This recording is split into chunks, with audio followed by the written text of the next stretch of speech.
गौतम बुद्ध की कहानी बहुत प्रेरणादायक और जीवन को बदलने वाली है। उनका असली नाम सिद्धार्थ था और वे शाक्य कुल के राजा शुद्धोधन के पुत्र थे। उनका जन्म लुम्बिनी में हुआ था, जो अब नेपाल में स्थित है। बचपन से ही वे एक राजकुमार की तरह पले बढ़े और हर प्रकार के सुख सुविधाओं से घिरे हुए थे। उनके पिता ने यह सुनिश्चित किया कि सिद्धार्थ को कभी भी दुख, पीड़ा या दुनिया की वास्तविकताओं का सामना न करना पड़े। 4 दृश्यों ने किया जीवन बदले। एक दिन जब वे महल से बाहर निकले तो उन्होंने 4 दृश्यों को देखा जिसने उनके जीवन को पूरी तरह से बदल दिया। उन्होंने एक बूढ़े आदमी, एक बीमार व्यक्ति, एक मृत शरीर और एक सन्यासी को देखा।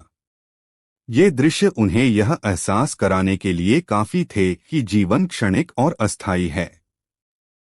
इन दृश्यों से प्रेरित होकर सिद्धार्थ ने अपने परिवार और राजसी जीवन का त्याग कर दिया और सच्चे ज्ञान की खोज में निकल पड़े। ज्ञान की प्राप्ति सिद्धार्थ ने कई वर्षों तक कठोर तपस्या की, लेकिन उन्हें शांति या मोक्ष नहीं मिला।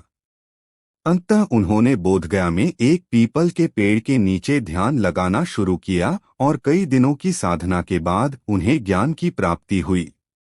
तभी से वे बुद्ध कहलाए, जिसका अर्थ है जिसे ज्ञान प्राप्त हुआ हो।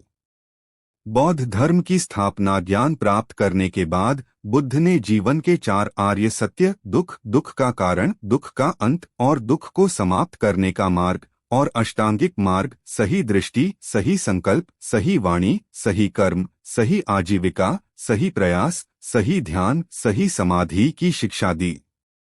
बुद्ध ने लोगों को बताया कि मनुष्य की सभी समस्याओं की जड़ उसकी इच्छाएं हैं और इच्छाओं के समाप्त होने से ही मोक्ष प्राप्त हो सकता है। अंतिम समय गौतम बुद्ध ने जीवन भर ज्ञान का प्रचार किया और लोगों को अहिंसा, करुणा और शांति का मार्ग दिखाया। 80 वर्ष की आयु में कुशीनगर में उनका महापरिनिर्वाण हुआ। गौतम बुद्ध का जीवन आज भी हमें शांति, सत्य और करुणा का संदेश देता है और उनकी शिक्षाएं दुनिया भर में अनगिनत लोगों को प्रेरित करती हैं।